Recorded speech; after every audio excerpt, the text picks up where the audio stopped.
In this video, I'm going to show you 4 ways to become a better test taker right now, whether they're tests in school or standardized tests.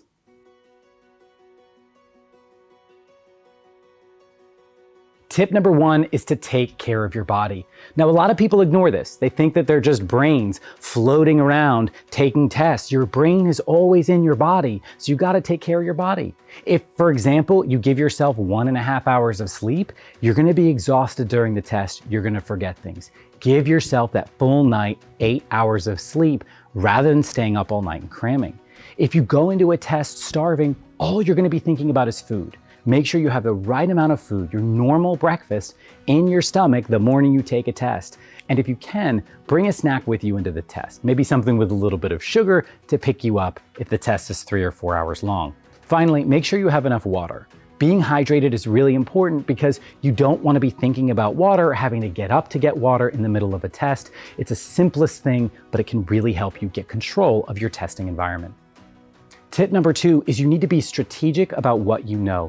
A lot of people are obedient little test takers. They go from left to right, from the beginning to the end, and they do the questions in the order that they're given. That's a huge mistake. You need to focus on doing the test in the order that's best for you. So one thing I recommend is basically a 2-pass system, where in the first pass, you go through the test and scoop up all the questions you know, get those points on the board.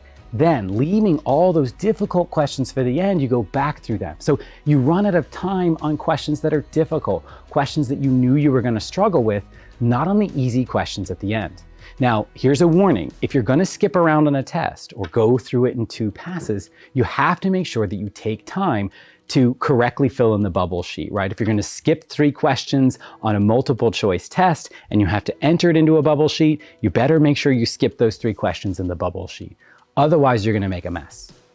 Remember, you don't want to lose points on your test from bad bubbling.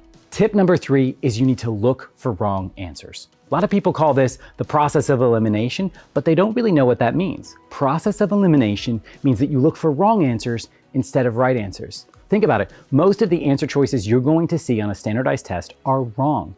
The test writers are filling up the sheets of paper with wrong answers to confuse you. Eliminate those so you can focus on getting the right answer. If you have it down to 2 answer choices, pick one and move on. A lot of my students will spend a lot of time going back and forth between A and D over and over again. It's better for you to invest your time in other questions and move on. Number 4, always review your test. A lot of people lose the big picture. They get lost in the trees and lose the forest. So this means making sure that you've actually finished the section as it's given to you. It means making sure you've read the instructions carefully and haven't left any questions behind. And it means making sure that as you're going through the test, the overall, let's say, bubble sheet you have matches the performance you've done on the test. Whether you're taking a test in school or a standardized test like the SAT or ACT, you want to make sure that you have everything lined up at the end.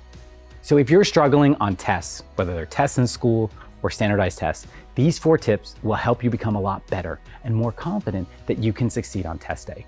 If you found this video helpful, don't forget to like and subscribe to the Marco Learning channel, where we have tons of great tips and resources for students like you.